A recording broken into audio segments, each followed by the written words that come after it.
这是我家住的位置，是日本乡下的一个小镇。我发现很多人对日本这种乡下小镇有一个误解就是觉得这种乡下地方它没有什么消费的位置，顶多有一个超市可以买点菜什么的。平时想要购物想要吃好一点的餐厅还是要去市区里面。其实真相是正好相反的，这里有些隐藏的小店，甚至是住在大阪的人也会专门跑过来吃的。我今天就是准备出门透透气，然后找一个店吃饭，因为已经在家里宅了2天没出门了。我觉得这是生活的一种，早上一起来一看，今天天气还不错，出门吃个饭吧，也不需要去太远的位置，就附近转转。我今天要去的这家店它很有意思，它非常的反差，它连一个像样的招牌都没有，它连菜单都没有一份。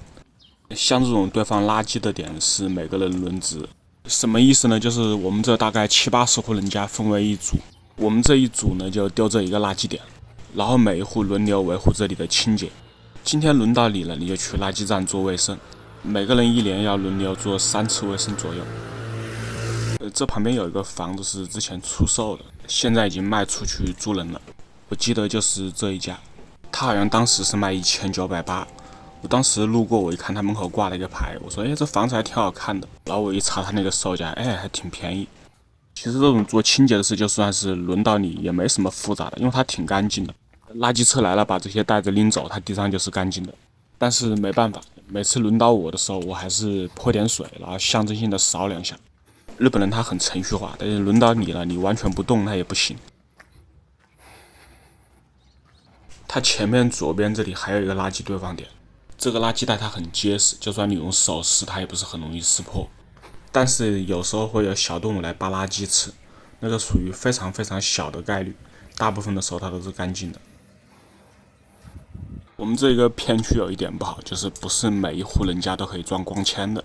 新房子可以装，很多新房子都预埋了线的，但是我家是老房子，我当时报装那个光纤等了1个多月，结果那个安装的工作人员来了我家之后看了一下，说你这个安不了，必须要把那个石头上面钻一个孔，然后穿一根线进去。然后我说那很简单嘛，你就顺着屋顶的那个电线一起走进来不就好了嘛。结果他看了半天还是说装不了，所以我家一直到现在用的是 WiFi 盒子。以前是够用了，因为我也不做什么，我就是偶尔刷个剧看个小说什么的。但是现在做自媒体就越来越感觉到不够用了，我就准备装那个特斯拉的星链。星链的那个网速还是挺快的，能够达到那个300兆的光纤。然后如果还要说这里住着有什么不好的呢？那唯一的缺点就是这里实在是太安静了，一年到头最吵闹的声音就是夏天那个蛐蛐叫的声音，就我家院子里面蛐蛐叫的那个声音。这前面是个学校，所以这边的小孩上学也是挺近的。住着远一点的，走路也就是10几20分钟。早上快迟到了，经常能够看到日剧跑。这个老宅的外形非常的好看，特别是他家的这个大门，有一种高门大院的感觉，有一种偏中式的建筑味道。你们看是不是？它这个门它看起来不像是日式的那个门。它如果这个是寺庙的话那就正常，但它这个是个私宅。日本的学校一直都是有学生上体育课的，就他们的体育老师身体比较好，就从来不生病，搞得数学老师想帮体育老师带下课都没办法。那个餐厅到了，它就在这里。从外形看你其实看不出来它是个餐厅，它外面一个招牌都没有。你不熟悉这里的话，你都不知道这里有一个店。行了，那我就带大家去看一下这家店有什么特别吧。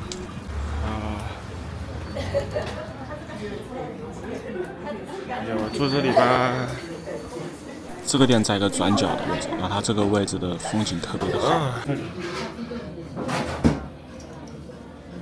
给大家看一下，坐在这里吃饭外面是什么样的。这是我视野看到的风景。店里面没有菜单，你只说你要吃饭，它就会端上来，就是这样的。你看这个就是他们的菜单，他会拿一张纸告诉你这个菜是这样摆的，这个是他端上来的样子，就跟他画的是一样的。这是店内的可爱的妹子。谢谢。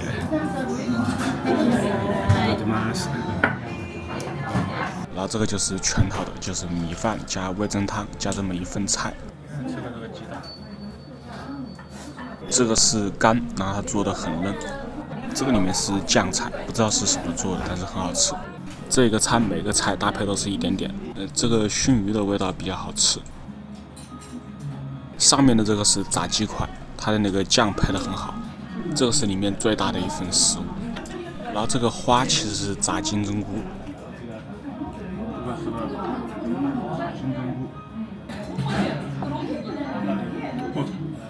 这个炸出来猪油渣的味道，给大家看一下。它这个我还没有注意，它这个是个酱，它这个酱非常好吃。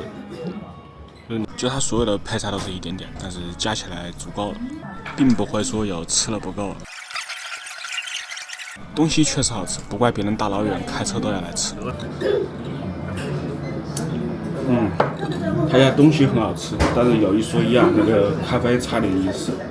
他那一餐饭，包括那个些餐具，你看都挺有意思。但他那个咖啡确实差点意思，那没办法，也不能说所有的东西都好。我再去找一家店喝咖啡，咖啡没有香气，味道比较大。这是这家店的名字。这是餐后的甜点，这个抹茶冰淇淋也很好吃，包括旁边的那个团子。冰淇淋比我吃的大部分的抹茶冰淇淋的茶味都要重。你看看它外面的那个，它外面还有2个小鸡。拜拜拜。啊，走了走了。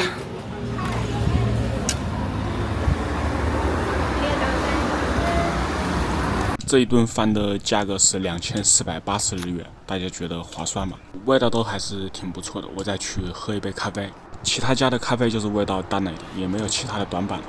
其实我不是很喜欢那种房子地基抬高一点的房子，或者要抬高你要抬很高，就是抬得跟城堡一样。不过我知道有网友会很喜欢这种。你看我喜欢这种，就是入户的院子它是在一个平地上面的。然后车子就停在旁边，不要停在那个抬高的那一层的底下。这个梯子应该是他家的，他估计放在院子里面，他觉得不好看。这种就是直接卖土地的，你买下来之后，你就找建筑公司，然后让他们帮你定制，或者你去买他们那个成品的房子。成品房子就是它有很多那种固定好的型，然后他们过来把你那个土地的面积量，然后告诉你你可以盖哪几种。成品的那种房子，它的材料是批量生产的，它比你定制一个要便宜一些。定制就是完全按照你的心意去重新设计一个。这有2个大超市，有医院，然后还有药妆店，就全都集中在这个中间的位置。然后这里还有一个电车站。我等会要到这个超市来买点菜，然后我现在要去的那个咖啡店要经过这里。它今天是因为刚刚下过雨，那个天是格外的蓝。我是从来不开滤镜的，是什么样就是什么样。这旁边还有私塾，就是那种补课的学校，就是所有的商业建筑它都集中在这一片了。这边转过去有家非常棒的烤肉汉堡店，我是经常路过这里的时候会去买。我现在带大家去看一看。如果今天的这家餐厅没开门的话，我就会来这里买。日本人他开店也是很随意的，他就有时候开门，有时候不开门。其实我刚才就已经去了一家咖啡店，然后那个咖啡店它没有开门，但它那个营业时间上面写着它今天应该是开门的。但没办法，他这边人他就是这么佛系。这家店它有自助的，就是你自己给钱自己拿，当然你也可以进去吃。它无人的柜台就在这边，它上面有显示，就是什么东西卖多少价格，你自己拿。我现在要去的那家咖啡店在这个坡的后面，其实也不远，就是全都是围着这一圈。关于日本的继承法，总有网友希望我聊一聊。其实网上很多说房子太贵了，然后继承的时候交不起税，房子不要了。那么这个说法是不正确的。你但凡懂得这个法律，你就会知道这个房子不可能是因为贵它不要了，只会是因为太便宜了，卖不上价格它才不要了。日本的法律规定，每个人继承遗产的时候，他有3000万的免税额度，然后没有一个法定的继承人，这个额度呢再加600万。什么意思呢？就是比如你的遗产，然后给你的儿子继承，你的儿子是法定继承人，那么他有3600万的免税额度。如果你有2个孩子，那么就是4200万的免税额度。如果你给你的朋友继承，那么你的朋友他不是法定继承人，只有超出免税额度的部分你才需要去交税。比如说你现在有3800万的遗产给你的儿子继承，那么他在减去他的免税额度之后呢，还有200万的额度是不免税的。那么这200万呢，他需要交10%的遗产税，也就是20万。正常来说，一个日本的普通人，他不是特别有钱的话，那他这辈子能够买得起房子价值的上限，也就是1个亿了。但是注意，这个是你买的价格，它并不是遗产继承的时候计算的价格。计算的价格差不多是银行抵押你这个房子贷款的额度来计算的，通常是房子能够卖出去价格的6到7成。如果你只有一套房子给你的孩子继承，然后这个价格你再乘一个20%，比如1亿的房子抵押贷款是7000万，这7000万的20%就是1400万。那么这1400万是没有超过免税额度的，所以它是1分钱的税都不用交的。即便这个房子真的是一个超级豪宅，比如5、6亿以上，遗产税你交不起了，那也是允许你先把这个房子给卖掉再来补税的。遗产税的计算规则是按你抵押贷款的20%来计算，哪怕你是半价出售这个房子，你交了遗产税之后，你还是能够落下很多钱的。如果你实在对这个房子有感情，你不想卖房子，你可以分30期来支付遗产税。那么这一段时间，你可以把房子先租出去，用租金来支付遗产税，贷款额度乘20%，再减去免税额度，你是怎么样也够了。现在你就知道了吧？就是房子太贵，交不起遗产税，这是多可笑的一件事情。这根金条太贵了，我交不起这个金条的继承税，所以这个金条我不要了，你拿走吧。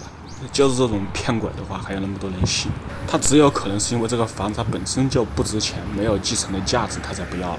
比如这个房子卖就只能够卖500-600万，然后孩子在东京有工作，收入又不低，他又没有时间来处理，他就干脆就不要了，只有这种可能。好了，这个咖啡店就在这里，它其实是一个咖啡工坊，它就是又烘豆子又卖咖啡。他家豆子是少有的浅烘的豆子，然后做的比较好喝的。我说实话，我很久没有喝那个浅烘的豆子，我进来他家买一杯。他是这家店的店主，然后这是整个咖啡，他可以在这里烘焙咖啡。好，你看这边有他的烘焙店，那这边是他们的烘焙工坊，然后这边是喝咖啡的位置。好，阿里嘎多。我在这里等他的咖啡。他这家店他不是以喝咖啡为主的，他其实以卖豆子为主的。好香啊，这个豆子。可以，满意啊。ありがとうございます。这家店的咖啡不一样，看见没有？他们家是浅烘焙的豆子，它可以喝到那个咖啡的香味的。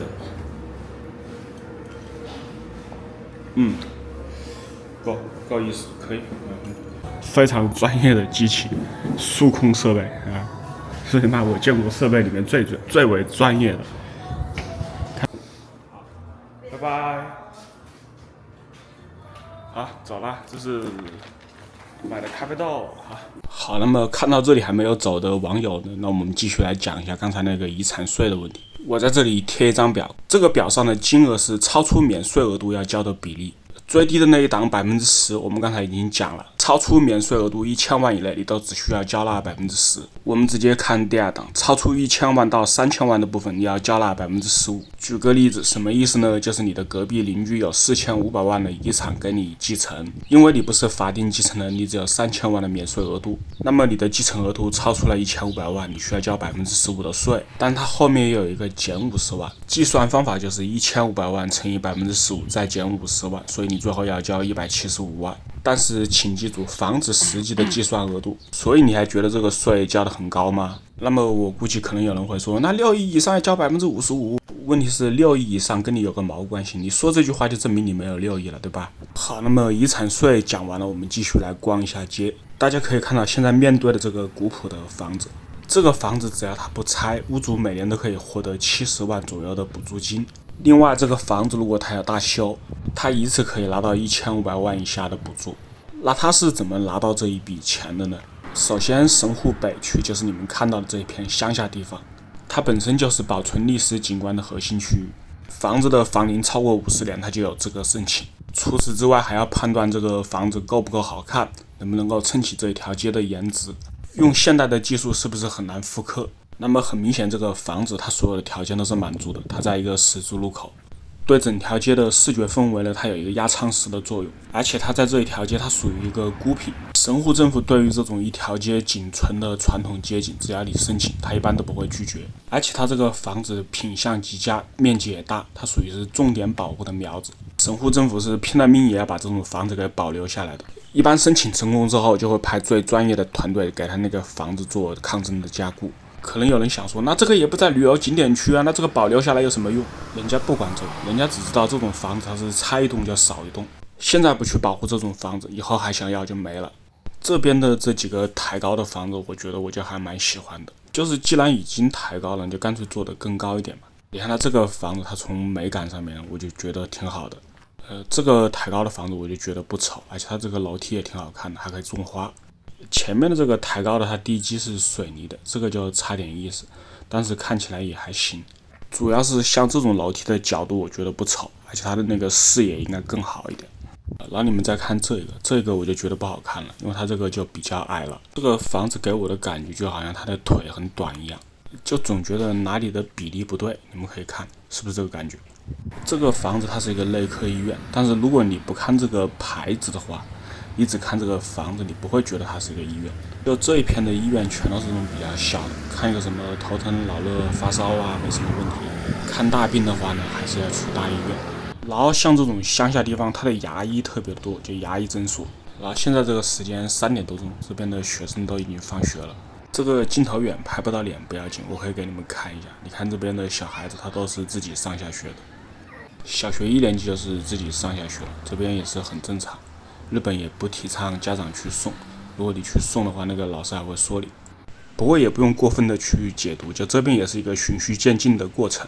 就是小孩子小学1年级第一天上学的时候，老师会把住同一片区的学生的编队，然后在开学的第1周就由老师来带队，然后把小孩子送回家。路上会教你一些通勤的知识，比如说过马路的时候要看红绿灯啊，要举手啊这些。然后到第2周时候呢就不送了，就有高年级的学生，比如说4、5、6年级的学长啊，然后由他们当队长，然后把小孩子带回家。然后从第3周开始就完全没有人陪伴了，从第3周开始就有每个小编队自己一起组队回家。当然这个组队是自由的，你自己单刷也可以。你看它这个房子的抬高就非常的气派了，它是上面一整个平台全都他家的花园。从这边这个楼梯上去之后，就离那个超市很近了。我一般就是走这么一大圈，然后去超市里面买点菜带回去。它这个楼梯上去之后，底下的景色也是很好看的，给大家看一下。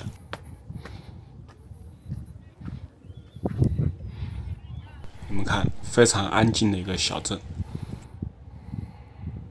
其实对于小孩子放学自己回家这件事，我就一直很想说，这就是教育的一种方式。你没有去培养他，你怎么知道他不行呢？没有人说天生会比别人差的。像我们小时候就是自己放学回去的，甚至还没有老师教。你说你小孩上学离学校太远了，自己走不回去，这个日本也有同样的问题。日本私立学校它也有这种，它有折中的方案。有很多私立学校它离家是比较远的，他们是允许家长来接的，但是不是直接在学校的校门口接，他们会选几个离学校比较近的大超市，然后允许家长在超市门口等。那么这个目的大家一听就很明显了，它就是为了培养小孩子的能力。好，那我现在就已经走回来了，这就是我刚才去买咖啡豆的那条路。从这下去之后呢，底下有2个大超市，这一片的健身房、餐厅都特别的多。对面的车站里面有一个超市，那个超市是比较便宜的。然后我们今天呢进去这个好一点的超市里面去看一下。这个超市略微贵一点，但它主要是食材方面贵，它的零食都差不多，而且零食的种类比较多。现在我们一进来的这个位置，它是一个水果区。日本所有的超市大部分都是这样子，几乎都是一进门的地方是卖水果的。日本的水果都是卖的比较贵的。我当时刚刚来日本的时候，我吃一次水果跟割自己肉差不多，我都感觉到很心疼，小小一盒才300-400。但是现在慢慢对这种价格就已经习惯了。蔬菜水果相对来说都是卖的比较贵的。你看这一盒番茄，它就这几个，它算完税之后要170。但是肉制品的话，它相对来说就还好。这个超市的食材算是卖的比较贵，但是我看它那个鱼和肉都还好。这个鱼是不需要处理的，拿回去烤一下就可以吃。这个也是，这个我也是拿回去烤着吃的。